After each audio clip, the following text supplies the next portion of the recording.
What's up, Ravens? It's Dylan Growney alongside Ashley Gillette, and welcome back to our first in-person ONW Now. It sure feels good to be back in the studio. Not only that, this is our Halloween special. It's going to be spooktacular. Stay tuned for a look into Coach Grove's family, hybrid in elementary schools, a club recap, game day, and last but not least, a pumpkin carving contest. Get ready for our fantastic show.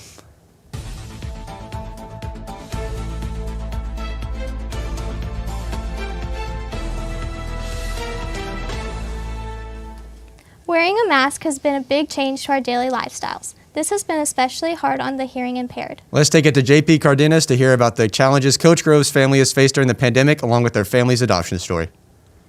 Adoption can be a beautiful experience for anyone looking to change someone's life. Coach Grove tells us about his adoption of 2 deaf boys and his purpose and journey. The reason why we adopted is we lost our oldest daughter, and it just made us think a little bit. And you know, my daughter had an illness where she was told that she couldn't have children, and so when she passed, we just decided to try to live out her legacy a little bit, and we decided to adopt.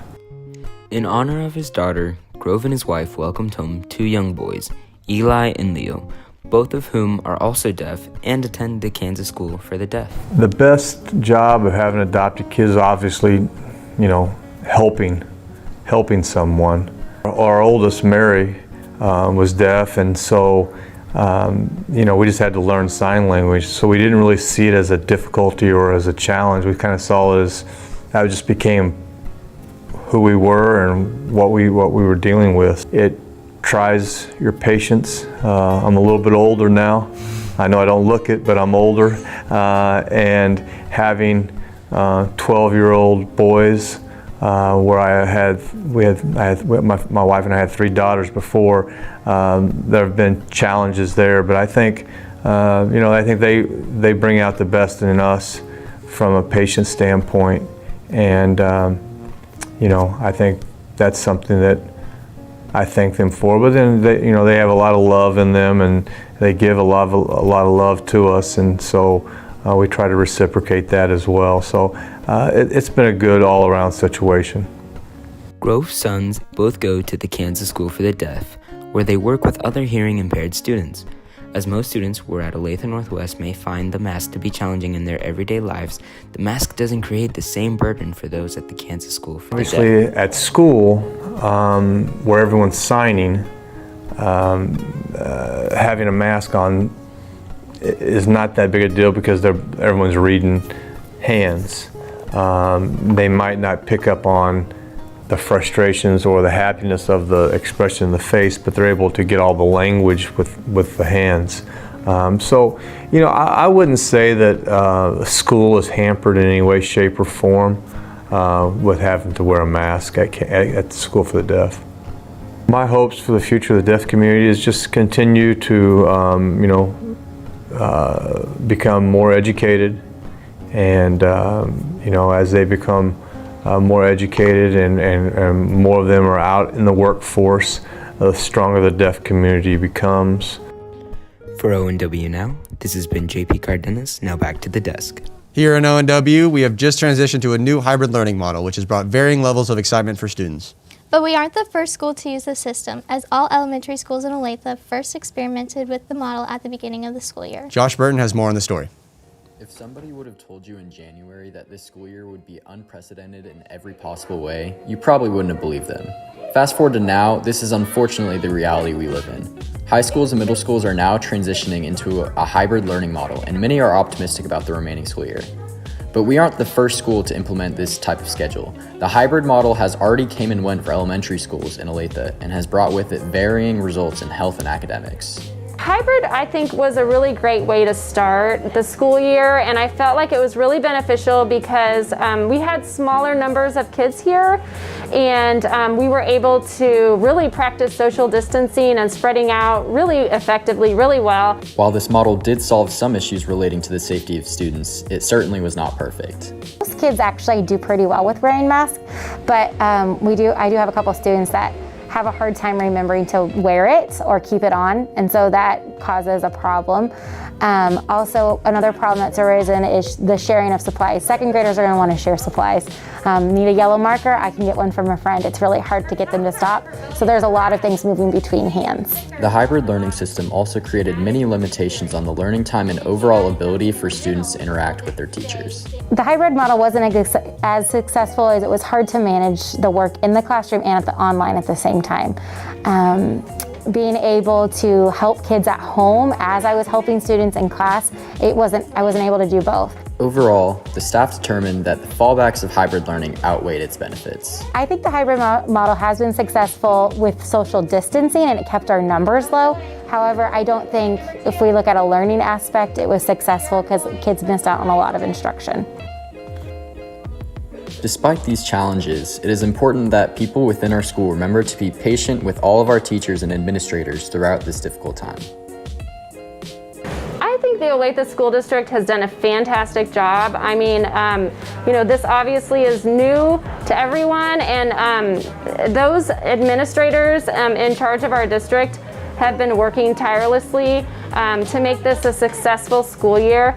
They're committed to supporting the teachers, they're committed to supporting the students, obviously, and the families of Olathe. With this in mind, remember to be gracious and kind as we work through this. We're all in this together. For ONW Now, this has been Josh Burton. We have so many great clubs here at ONW. Although students have faced multiple problems with COVID, we found many ways to make it work. Our Ravens have been busy around the nest this past week, so here's a roundup to keep you updated on the latest. Debate competed October 24th. Alexa Solomon placed second, Henry Walston placed fifth, Avery Harker placed top, Harker and Walston placed fourth together, and Wellman and Wilson were semifinalists. ONW placed third overall. Great job. Ben's marching season is unfortunately coming to an end, but luckily they'll get to perform at tonight's football game. Everybody better be there, and have their own performance on November 7th. It's been a tough year for them, but they're still going strong. Our very own Raven dance team and cheer are currently preparing and getting ready for their state competition. Go dance and cheer your hearts out and get that dub. 21st Century open houses have been held the next few weeks for our incoming freshman students. If you know any of them, feel free to give them their input and make them clear which is the right decision, which is ecom, of course. Scholars Bowl completed this past week and placed fourth place overall, as well as competing just the other day. Unfortunately, we don't have the results of that quite yet, but without a doubt, I'm sure they crushed it. Great job and keep it up. And finally, Raven Service Club is having their first meeting on November 5th at 4 p.m. The sign-up will be on their Twitter, rsc@_Ravens, as well on their weekly's notes from the nest. Don't forget to check it out. Alrighty, ONW Athletics has been busy and our fall season is winding down. Let's toss it over to Game Day for the latest. What is going on, Ravens? Welcome back to another edition of Game Day, bringing you only the latest and greatest in ONW sports. I'm Alex Pauly, alongside this wiener, Andrew Beckwith. Let's get it going. Last Tuesday, the Lady Ravens volleyball team were looking to continue their dominant season against Lawrence Free State in the quarterfinal matchup. The tense game went back and forth between the Ravens and the Firebirds as they both exchanged close sets throughout the night.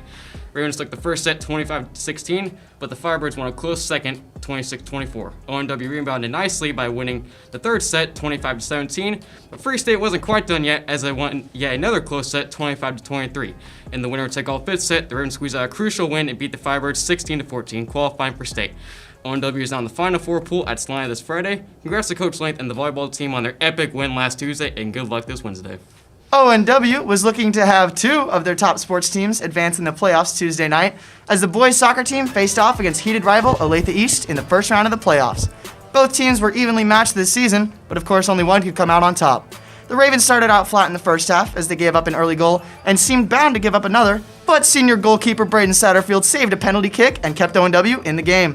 The boys were determined to get their act together in the second half as the Hawks led 1-0. After a controversial no call by the ref at midfield, a quick counterattack and deflected shot by the Hawks extended their lead to 2-0 in the second half.